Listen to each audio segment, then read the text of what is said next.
history fans. Welcome to our first history lecture over Module 2, New Spain. So the good thing, again, just a reminder, the good thing about these video lectures is that you can watch them over. You can pause them. You can watch them now. You can watch them again to study for the exams. Do whatever you need to do in that regard. I do encourage you to take notes as you're watching. Think of this as a regular lecture in a regular classroom, even though it is just online. Get a notebook or get some scratch paper. If you want like a searchable document, you can take notes on your laptop, of course. Do whatever you need to do. Do whatever you find works best for you. But take some notes and be sure that you kind of leave some space in there to plug other information in, either information from your textbook, information from the primary documents that we'll be reading later in the module and discussing later, maybe the images that we see either here in this lecture or the image analysis activity that you've done. Think of all of these as different ways, different modalities to get all of the information for this module. These video lectures will be pretty short, the vast majority of them, and we'll be working with information that is from your textbook, reinforcing that information, but also information that maybe isn't in your textbook. More information, different ways of thinking about the same information. So think of them as just a help and a guide in answering those learning objective questions that you saw at the very beginning. As soon as you click into the learning modules, you see that list of Module 1, New Spain, Module 2, Module 3, and each module will have a learning objective question, 1, 2, or 3 questions that by the end of the module you should be able to answer. Pay attention to those questions when you start going through the activities in the modules. Those questions will come back. So for example, Module 2, New Spain, these questions that we will discuss today have to do with Native American civilization, Native American diversity before the arrival of Europeans.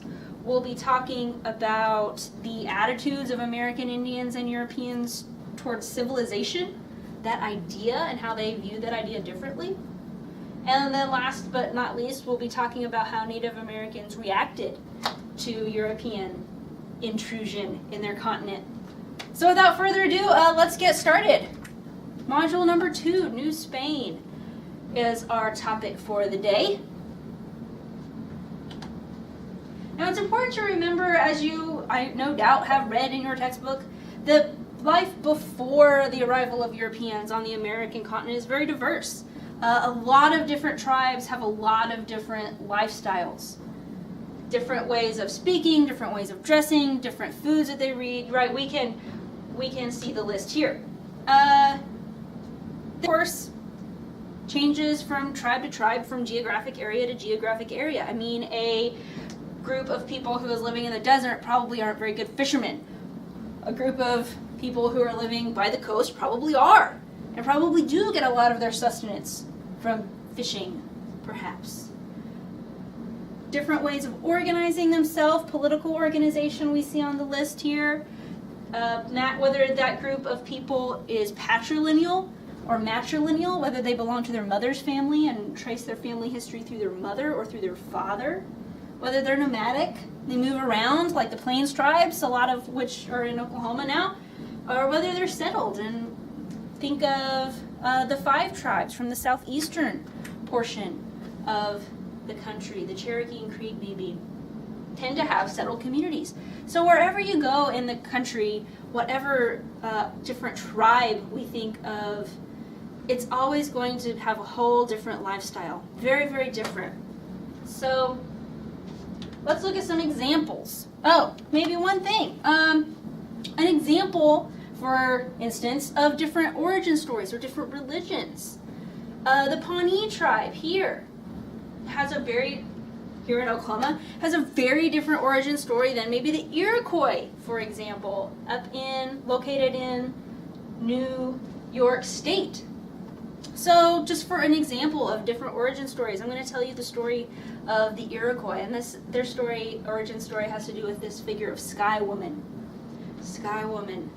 So the Iroquois believed that in the earliest days, the gods and people lived in the sky, And one day, Sky Woman is walking through the sky, and there's a hole in the clouds, and she falls through the hole, and she's falling and she's falling and she's falling to earth, and all of the critters on the earth were water animals because there was no land yet. All of the animals that lived in that time were water animals like duck or beaver. And they see Sky Woman falling through the sky, and they know that there's no land. There's no place for her to fall to safety. And so Muskrat dives down to the bottom of the ocean, and he packs together all of this mud into his cheeks, and they get a turtle. And they pack all of the mud onto the back of the turtle. And as they do this, the turtle starts to grow. And the land starts to grow. And eventually it becomes so big that it becomes its own continent. It becomes the continent of North America. And Sky Woman has somewhere to land safely. She falls on North America. And that's where the Iroquois believe that they came from. So just one example. The Iroquois. And if we're thinking about the Iroquois up there in New York State, they have their own name for themselves. The Haudenosaunee, that is their own name for themselves. The Haudenosaunee people. They have a very different type of political organization. They organize themselves in longhouses. They live in longhouses here, as pictured here on the left. They live in New York State. New York State has a lot of forests, has a lot of timber, and so they form their homes out of timber. There's a lot, they're on a coast, so they have a lot of fishing. That's where they get most of their sustenance. Very different from the Pueblo people we see over here on the right. The Pueblo people live in what is now New Mexico and Arizona. Pueblo is their name for themselves. That means particularly the people. They live in the desert, right? New Mexico and Arizona is a desert. So they don't have a lot of fishing. They have to irrigate for their agriculture. So irrigation is very important. They grow the three sisters. The three sisters are corn, beans, and squash. And an interesting thing about their religion, their origin story holds that the Pueblo people were created under the ground and rose up to the earth's surface in that area. So since their origin story has to do with the earth, has to do with things that are underground, they worship in kivas, these little round circular areas that we can see in the picture here, called a kiva, K-I-V-A.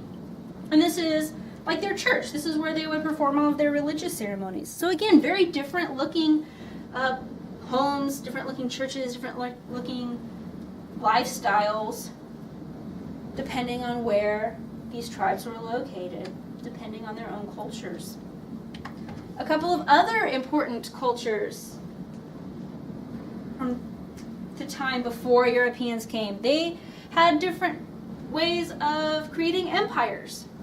So for example, the Aztec people in present-day Mexico had a large city. They were settled. Their city is called Tenochtitlan, Tenochtitlan, which is on the site of current-day Mexico City. Now Tenochtitlan, the Aztec Empire, is a military empire. And it's massive. It is based off of tributaries. So they have an emperor named Montezuma, and this emperor goes out and aggressively conquers other surrounding tribes. And all of those other surrounding tribes pay tribute to the Aztec Empire. In other words, they pay taxes. So a system of taxation. A very modern idea before Europeans ever show up here. They're a military empire. Their city, Tenochtitlan, is located in the middle of an extinct volcano, as we saw on the map there.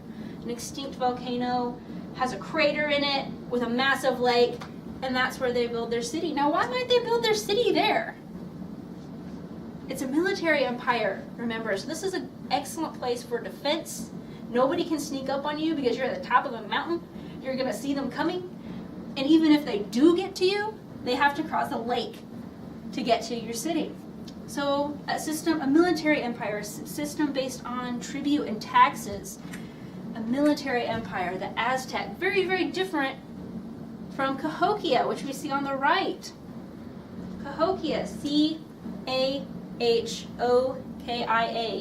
This is located in current-day Illinois, and these are the mound builders. You might have heard of them, read about them in your textbook. These are mound builders. They have a massive empire as well, a city of 30,000. 30,000, which at the time makes it the largest metro area in the entire world until New York City passes it in 1800. This is a massive empire, a massive city. But it's not a military empire based on conquest and taxation. It's a cultural empire based on trade and a massive system of roads. Now remember, this is before the horse. So if we're talking about roads, we're talking about people walking, people carrying things, people pushing or pulling wheelbarrows. And that can inhibit trade a lot. But a massive system, miles and miles and miles of paved roads, helped the Cahokia mound builder empire to spread and influence and empower. So what we can see here, just 4 examples: the Haudenosaunee or the Iroquois, the Pueblo, the Aztec, Cahokia mound builders. A lot of different types of tribal peoples existed before the Europeans ever decided to show up.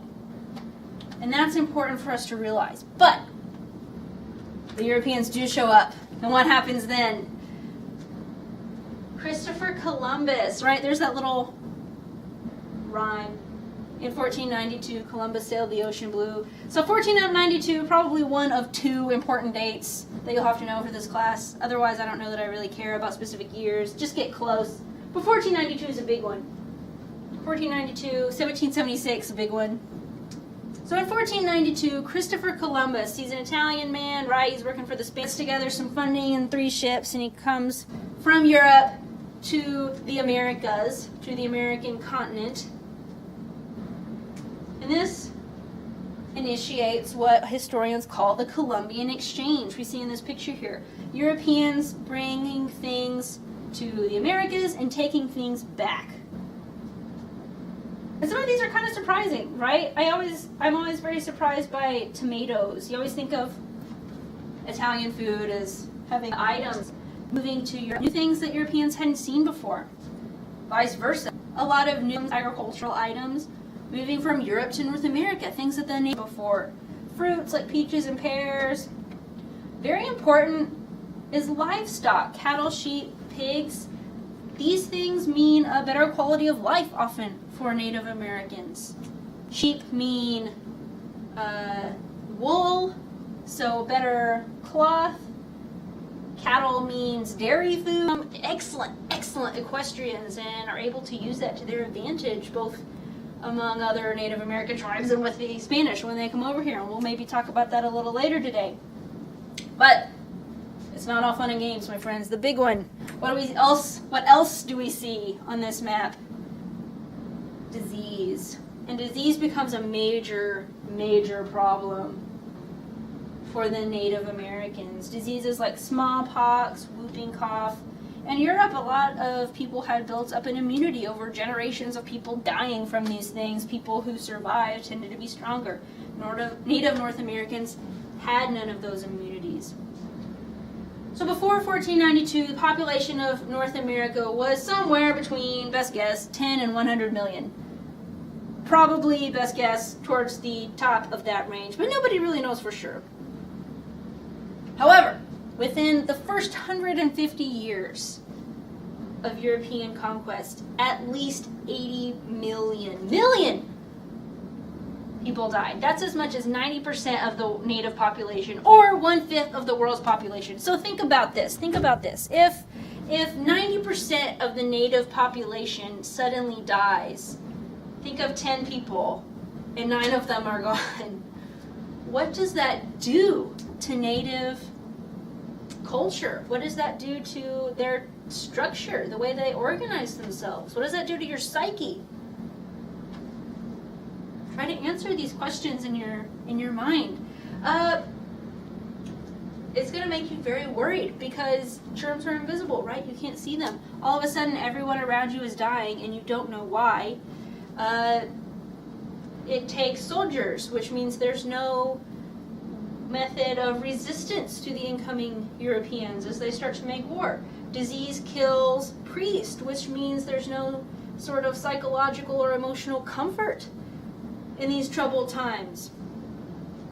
It kills your political leaders, which means that now your tribe has no central vision, no central guiding hand. So a lot of issues arise from the spread of disease after contact. Now, when Europeans first encounter Native North Americans, they have a lot of misconceptions about these new people. Initially, it's a very positive image. It's this idea of the noble savage. And this idea of the noble savage is primitive man at his best. Primitive man at his most pure. Man before falling from grace and being kicked out of the Garden of Eden, right? Somebody who is good and gentle and honorable and noble and high and dignified in every way. The noble savage. Now this is an ideal, right? Nobody can live up to perfection. And so very, very quickly, that cultural misconception shifts. The noble is dropped. And now these people, in the Europeans' eyes at least, are just savages. The Europeans see themselves as being civilized. They have Christianity. They have history. They know how to use, quote unquote, use the land correctly, quote unquote. Meaning they establish farms. They establish modes of agriculture. They have a system of writing. On the other hand, these Europeans believe that the Native North Americans are savages, that they don't have all of these things. They're lazy, they're not hardworking, they subscribe to backward gender norms, as we see here in this picture. We see these Native women working the ground, farming. Now in Native American culture, this is a normal state of affairs, right? It's the women's job to be a farmer, and it is the men's job to be a hunter. And these are not seen as one is better than the other, but they're seen as complementary roles. It's a partnership. It takes both things to have a society. But the Europeans see that and see these men hunting, and in Europe, hunting is a leisure activity. So they think all Native men are lazy, and it's the women who are working too hard and who are becoming drudges. So the Europeans, as they enter North America and encounter Native peoples, they see themselves as bringing all of these good things, bringing correct, what they would view as correct gender norms, bringing correct ways of using the land, i.e. farming, bringing history, bringing Christianity, bringing proper ideas of government, bringing proper ideas of hunting and agriculture. The Europeans see themselves as bringing liberty. Now, how do the Native Americans react when this happens? Initially, the reaction is pretty good. Native North Americans sometimes welcome Europeans. Those trade goods we talked about, trade goods are often more efficient. So things like metal tea kettles or metal knives, much more efficient, does a better job than things that the Native Americans had been using. Trading can build power relationships among tribes. So if a tribe has a lot of those European trade goods, that tribe tends to be seen by others as more influential, as more powerful. We've talked about domesticated animals, Cattle means dairy, which means better calcium sources in your diet. Sheep means wool, which means better protection from the cold. Better blankets, better housing. But after a few decades, conflict begins. The native North Americans tend to dislike, to put it mildly, dislike the Europeans as they enter. So a couple of examples of this. First would be the Pueblo Revolt of 1680. 17,000 Pueblo people are led by a man named Popé.